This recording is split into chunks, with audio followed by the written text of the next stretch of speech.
South Korea's cabinet has approved a bill that would strip prosecutors of their remaining direct investigative powers by amending the Criminal Procedure Act. Relentless heat has spread to Seoul, prompting the capital's first ever severe heat warning. And the extreme weather has now claimed 19 lives. Consumer inflation here in the country returned to the 2% range in July, as lower fuel costs and government discounts on farm projects helped ease price pressures. We begin with a major overhaul of South Korea's criminal justice system, as the cabinet approved a sweeping prosecution reform bill on Tuesday. Our Blue House correspondent Song Yujin starts us off. The first step toward normalizing an abnormal criminal justice system. That's how President Lee Jae-myung described the amendment to Korea's Criminal Procedure Act approved by the cabinet on Tuesday. 수사 기소 분리는 이러한 비정상적 형사사법 시스템을 정상화하는 첫 출발입니다. The amendment strips prosecutors of their remaining direct investigative powers. It will leave prosecutors with the authority to decide whether to file charges based on evidence gathered by police or other investigative agencies. They would only be able to request additional investigations when deemed necessary. Previously, prosecutors could directly question suspects or witnesses and collect additional evidence after receiving cases from police. Speaking ahead of the cabinet's deliberation, Lee argued that prosecutors have long exercised excessive authority across the criminal justice process, from investigations to prosecutions. 검찰 내의 일부 집단은 기소를 위해서 수사할 수 있다라는 이 권한을 무소불위로 악용하며 있는 사건을 덮거나 누군가를 정해놓고 처벌하기 위해 별건 수사, 먼지털이 표적 수사를 관행처럼 되풀이해 왔습니다. At the same time, Lee acknowledged growing concerns over concentrating investigative powers in the hands of the police, saying follow-up measures would be needed. 명백한 수사상의 비위를 저지른다 그러면 최소 해임 파면해야 되지 않냐. 제가 보기에는. 아니면 아예 영구적으로 수사는 앞으로 하지 말고 다른 일 해라. The revised act requires police to complete supplementary investigations requested by prosecutors within 1 month. The deadline may be extended by up to 1 additional month. The investigative rules until now allowed up to 3 months, but the amendment shortens the time frame and codifies it into law. And those who fail to comply with requests for supplementary investigations could face disciplinary action, while cases may also be reassigned to another investigative unit. The revision will take effect on October 2nd, the day 2 new government agencies, one responsible for investigations and the other for prosecutions, are set to be launched. Song Yujin, Arirang News. And the sweeping criminal justice reforms are fueling a fierce political showdown at the National Assembly, with the rival parties locked in an escalating legal battle. Our political correspondent Moon Hae-ryun has more. Korea's ruling and opposition parties are divided over a sweeping overhaul of the role of prosecutors in the criminal investigation system, as the cabinet took up the bill on Tuesday. The amendment, once it takes effect on October 2nd, strips prosecutors of their power to investigate cases directly or order police to carry out further investigations. In their place, the law enshrines a clear split between investigation and prosecution, while requiring police and prosecutors to cooperate at every stage of a case.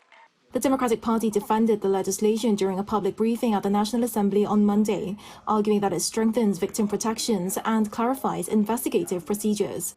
Acting Party Chairman Han Byung-do described the bill as the next essential stage of judicial reform. The revision is not the end of prosecution reform, but the beginning of a criminal justice system centered on the people. It marks a historic institutional change by ending a prosecutor-centered system and separating investigative and prosecutorial powers. Meanwhile, the main opposition, People Power Party, renewed its call for President Lee Jae-myung to veto the bill ahead of the cabinet meeting, while also preparing a constitutional challenge. Party Chairman Chang Dong-hyuk warned the legislation would undermine the country's long-standing judicial framework. A judicial system maintained for 78 years has been dismantled overnight. Rebuilding it will take enormous time, or it may prove impossible to restore properly. Meanwhile, National Office of Investigation Commissioner Hong Seok-ki said police would work to improve the completeness of investigations before referring cases to prosecutors, expressing confidence that closer consultation between the two agencies would reduce the need for additional investigations under the revised system. Moon Hae-ryun, Arirang News. And President Lee Jae-myung has called for a stable supply of electricity and water to support the country's so-called 3 mega projects. Speaking at the Industry Ministry's policy briefing on Tuesday, Lee stressed the need for bold investment and swift execution to strengthen Korea's global competitiveness. The 3 mega projects unveiled in June focus on semiconductors, AI data centers, and physical AI.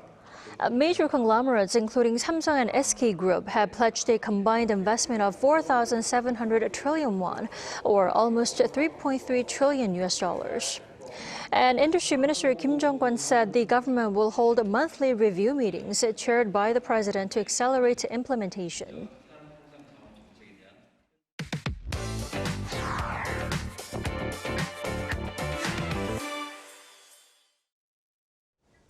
After a fierce political battle following contentious issues during July's extraordinary session, this month's session kicked off amid turbulence between the main political parties. For more on the evolving issues, we have our political correspondent An Sung-jin. Welcome back, Sung-jin. Thanks for having me, Dami. So, Sung-jin, this month's extraordinary session, the August edition, kicked off earlier than scheduled. What's behind the story? Right, so the National Assembly's extraordinary session for this month would have automatically convened on August 16th. However, at the request of the main opposition People Power Party, the session officially began on Sunday, that is the 2nd. Now, despite beginning early, parliamentary activity is expected to remain limited until around the ruling party's national convention on the 17th. Now, the party's ongoing leadership race alongside peak summer vacation season is looking to delay legislative business. The PPP criticized the delay, accusing the ruling party of pushing legislation to speed up bill processing, while effectively suspending parliamentary activity for nearly 2 weeks. DP lawmakers say they will be focused on regional primaries in the tightly contested leadership election, with party officials expecting the next plenary session to be held as early as August 13th. Then, Sung-jin, what are some of the issues that are expected to be discussed during this month's session? Right, so the ruling party is set to push ahead with a series of revisions aimed at speeding up the passage of legislation and especially curbing opposition filibusters.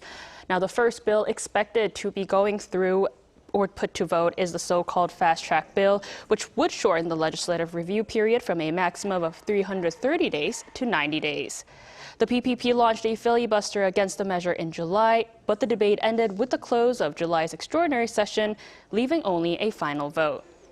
Other additional amendments to the National Assembly Act are looking to be proposed, especially in regards to making it easier to end filibusters by lowering the threshold to introduce a motion to close debate. Now, this includes allowing committee chairs to be replaced if they are found to have deliberately delayed the legislation proceedings. DP lawmakers are also considering banning unauthorized audio equipment during plenary sessions following an incident last year when a lawmaker used a wireless microphone after his official microphone was cut off during a filibuster. The PPP, however, has vowed to resist what it calls the ruling party's attempt to rewrite parliamentary rules. And Sung-jin, last but not least, the leadership contest for the ruling party has neared. How have the candidates been preparing for it? Right, so the ruling party's national convention is about in 2 weeks, that is August 17th, and it is looking to be a three-way race. The race for the leadership has tightened after the first 2 rounds of regional voting resulted in a razor-thin race or contest between candidates Chung Chong-rae and Kim Min-seok. On Sunday, Chung won the Busan, Ulsan, and Gyeongsang-namdo province regional primary, defeating Kim by around 3 percentage points. And the results came a day after Kim narrowly edged Chung in the opening Chungcheongdo province's regional vote by just 0.44 percentage points, a margin of only around 300 votes. Combined results from the first 2 regional contests now put Chung slightly ahead compared to Kim, while Hong remains in 3rd place. Chung continues to attack Kim over his past departure from the party, accusing him of disloyalty. We overcame the illegal December 3rd martial law declaration, and through that, the Lee Jae-myung administration was born. The people saved this country. and I will take the lead in making the government a success. On the other hand, Kim united with the other candidate, Song Young-gil, to raise concerns over factional politics within the party. When the ruling party and government are out of sync, elections become unstable and the stock market wavers. If that instability continues, even the gateway to our golden era will begin to shake, should our mission be thrown off course. With the margin between the two top candidates still under 1 percentage point, analysts say the Democratic Party leadership race remains too close to call. Indeed, we'll have to keep a close eye on how the rest of the primaries unfold. Sung Jin, thanks for the coverage. My pleasure as always.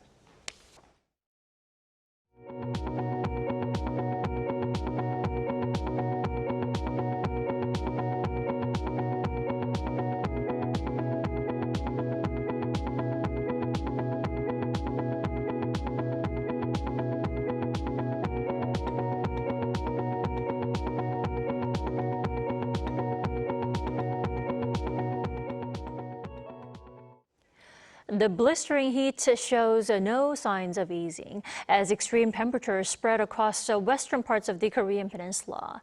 Now, forecasters say the sweltering conditions are likely to continue for the rest of the week. Our Cho Young-eun tells us more. Under the blazing sun, waves of heat ripple across the streets of Korea's southern regions. Here in Jeonju, Jeollabuk-do province, where the highest level severe heatwave warning is in effect, temperatures have remained dangerously high throughout the day. The relentless heat has made even a few minutes outdoors feel exhausting. To see just how intense the heat is, we measured the temperature ourselves here in Jeonju. The thermometer here reached 38 degrees Celsius, while it feels significantly hotter than it suggests. Since 11 a.m. on Tuesday, severe heat wave warnings have been in effect for Seoul, Goyang, and Ansong in Gyeonggi-do province, Jeonju in Jeollabuk-do province, as well as Gwangju and much of Jeollanam-do province. Seoul reached 39 degrees Celsius, leaving the area under the nation's highest level severe heat wave warning for the first time on record this year. Many people here in Jeonju say they have never experienced heat quite like this. I rented an electric cart today, but it's so hot that it didn't make any difference. Today is my girlfriend's and my 100th day together, so we came to make matching rings. At this rate, the rings might melt. I'm completely drenched in sweat. It's so hot, I thought I was going to pass out. The sun in Jeonju is incredibly intense. It's just unbelievably hot. Weather officials say the prolonged heat is being fueled by a powerful heat dome as the Tibetan High and the North Pacific High remain locked over the Korean peninsula, trapping hot air and allowing intense sunshine to heat the ground. At the same time, easterly winds linked to Typhoon Dolphin are crossing the country's mountain ranges before descending into western regions. According to the Korea Disease Control and Prevention Agency on Tuesday, 186 people were treated for heat-related illnesses at emergency rooms nationwide the previous day, marking the highest daily tally recorded this year. 2 additional heat-related deaths recorded on Monday occurred in Jeollabuk-do province. As conditions worsened, the government maintained the level 2 emergency operations, marking the first activation at that level for a heat wave in 3 years. Earlier, President Lee also called on the Climate Ministry and other government agencies to respond to the ongoing extreme heat as they would to a national disaster, urging them to deploy all available resources to safeguard the public. Cho Young-eun, Arirang News, Jeonju. Consumer price inflation dropped back into the 2% range last month. Now, this comes as oil price surges cool down, alongside a slowdown in agricultural price increases. Lee Ju-yeon explains. Consumer price inflation returned to the 2% range for the first time in 3 months. According to the Ministry of Data and Statistics on Tuesday, consumer price inflation, which has stayed in the 3% range in May and June, slowed in July with just a 2.8% increase compared to the same time the previous year. Petroleum product prices remain well above last year's level, though the rate of gain narrowed last month.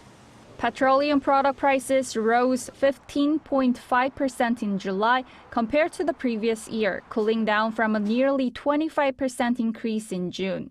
Officials attributed the slowing down to falling global oil prices and the extension of the government's price cap. As for petroleum products, the pace of price increases slowed from the previous month, largely due to a slight decline in global oil prices and the government's market stabilization measures, including its price cap policy. Slower growth in prices for agricultural, livestock, and fisheries products also contributed to the return to the 2% range. Prices in this sector rose just 0.9% on year last month, narrowing significantly from increases of more than 3% in June. However, for leafy vegetables, recent extreme heat has led to a price surge. Compared to the previous month, lettuce prices rose more than 17% and spinach jumped nearly 43%. The government pledged to closely monitor these trends, as hot weather in July and August usually affects general vegetable prices. With government-backed discount programs continuing into August, officials noted that upcoming price movements are expected to hinge on the impact of these measures. Lee Ju-yeon, Arirang News. Japan's latest security assessment calls for close coordination with Seoul and Washington amid growing regional threats. The document also prompted an immediate protest from Seoul with its unjustified claim over Korea's Dokdo islets. Oh Soo-young has the details. Seoul has called on Tokyo to retract its repeated claim over the Korean islets of Dokdo, published in Japan's latest defense white paper. In a regular briefing Tuesday, Foreign Ministry spokesperson Park Do-sun responded to Japan's territorial claim made for the 22nd consecutive year. The government strongly protests Japan's renewed unjust claim to Dokdo in its defense white paper and urges its immediate withdrawal. Dokdo is clearly Korean territory, historically, geographically, and under international law. Japan's claim has no bearing whatsoever on Korea's sovereignty over Dokdo, and the government will respond firmly to any provocation concerning Dokdo. Seoul's position is clear. There is no territorial dispute. Dokdo has long been Korean territory under international law and historical records. The Korean Empire formally placed the islets under Uldo-gun County in 1900, 5 years before Japan attempted to incorporate them. Korea also maintains effective control, with police personnel, government facilities, and civilian residents stationed there. The Japanese embassy's minister, Kazuo Chujo, was called into the foreign ministry at around 3 p.m. Despite the renewed claim, Japan's white paper called Korea an important neighbouring country and partner for the third year in a row. Tokyo said cooperation with Seoul was increasingly important in responding to North Korea's nuclear and missile programs, as well as maritime security threats and major disasters. It also stressed closer trilateral coordination among Korea, Japan, and the United States. The document warned that a crisis similar to Russia's invasion of Ukraine could also occur in East Asia. China's growing military activity was again described as Japan's greatest strategic challenge. Tokyo pointed to Beijing's operations around Taiwan, its expanding presence in the Western Pacific, and closer military coordination with Russia. It also raised concern over joint Chinese and Russian bomber flights and naval activity near Japan. North Korea's expanding military cooperation with Russia was also highlighted as another major threat. Tokyo warned that the transfer of weapons, technology, and operational experience could strengthen Pyongyang's military capabilities over time. The assessment comes as Japan moves to revise its key national security documents and further strengthen its defense posture. Oh Soo-young, Arirang News. Now turning to the Middle East, tensions are rising sharply in the Strait of Hormuz after a commercial tanker was struck by an unknown projectile off the coast of Oman. Jung Ha-rim has the latest. A commercial tanker navigating the Strait of Hormuz has reported being hit by an unknown projectile, pushing tensions between the United States and Iran to a new high. According to the United Kingdom Maritime Trade Operations Agency, the vessel issued an emergency distress call early Tuesday after being struck roughly 37 kilometers northeast of Oman. While damage was reported on board, it remains unclear who carried out the attack. Meanwhile, a senior Iranian military advisor issued a blunt warning, stating Tehran will no longer tolerate the ongoing U.S. naval blockade of its ports. He warned that American forces face serious risks and casualties if the blockade persists, adding that Iran will not allow the opening of an alternative shipping corridor through the Strait of Hormuz and that unauthorized vessels entering hostile routes could be targeted. The Iranian president, however, struck a slightly more restrained tone, affirming that while Tehran will defend its borders, it does not seek to expand the conflict. The developments come as U.S. President Donald Trump warned that Tehran has one last chance to reach a deal. Trump recently called off planned military strikes following what he described as progress in negotiations, leaving the region on edge as both sides weigh their next move. And no, there's not going to be charging. We're not talking about charging at all. There won't be charging. Iran, however, denied that it was negotiating with Washington. Foreign Ministry spokesperson Esmail Baghaei stated that Tehran is holding talks solely with Oman regarding a safe transit route through the Strait of Hormuz. President Trump later accused Iran's leadership of being unbelievably duplicitous for contradicting his claims, insisting that discussions were indeed underway behind closed doors. 정혜림, Arirang News. Last week, an 11-nation coalition, including South Korea, warned of North Korea's fake online job schemes. Now, Pyongyang dismissed the alert as a smear campaign aimed at justifying international pressure. Kim Do-yeon has this report. It has been widely reported for years that North Korea's undercover IT workers have tried to secure remote jobs from around the world. The international community is warning businesses to take caution as hiring these operatives not only funds illegal activities by the Kim regime, but leaves companies exposed to theft. Pyongyang is now claiming that this is a, quote, smear campaign designed to tarnish its image and justify international pressure. In a statement released through state media on Tuesday, Pyongyang's foreign ministry dismissed a joint security advisory issued last week by 11 countries under the Multilateral Sanctions Monitoring Team, or MSMT. The regime labeled the coalition an illegal phantom organization spreading false information. Pyongyang also accused the United States of hypocrisy and of militarizing cyberspace, stating it is absurd for Washington to accuse others of cyber threats while operating the world's largest cyber force and conducting ally cyber warfare drills like Cyberflag. The MSMT advisory, backed by South Korea, the U.S., and Japan, states that North Korea relies on a global network of skilled IT workers using forged documents, third-party proxies, and increasingly sophisticated tools like artificial intelligence to conceal their activities. These operatives remit their salaries back to Pyongyang to fund its nuclear and missile programs while acting as severe insider threats with access to companies' digital assets. To block this revenue stream, allied nations are demanding that private companies enforce strict identity verification, mandate video interviews, and flag suspicious requests for cryptocurrency payments. The scale of these operations is vast. According to a recent report by Blockade, North Korea accounts for more than half of all digital assets stolen in the first half of the year. Among the $1.1 billion worth of stolen crypto globally, more than 600 million is attributed to hackers and IT operatives linked to the regime. Kim Do-yeon, Arirang News.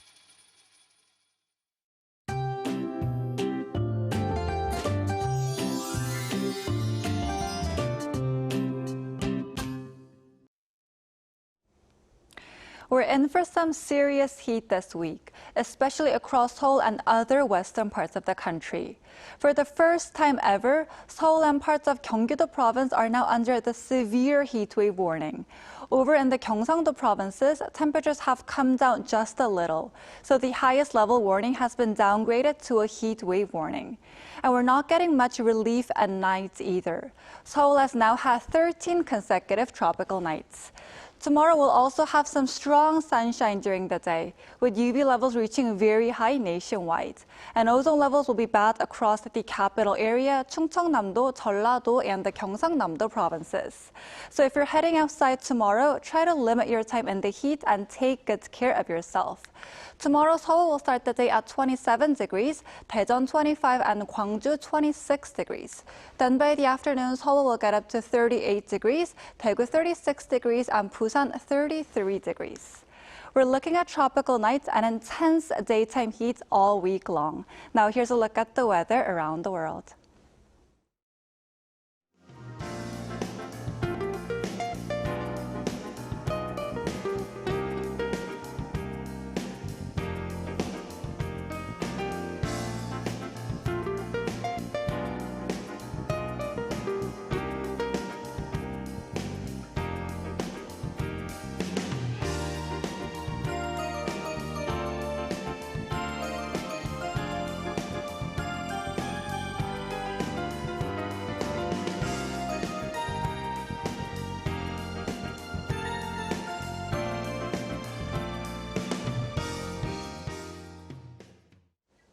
That is all we have for tonight. I'm Kim Dami. From all of us here at Arirang, thanks for watching and good night.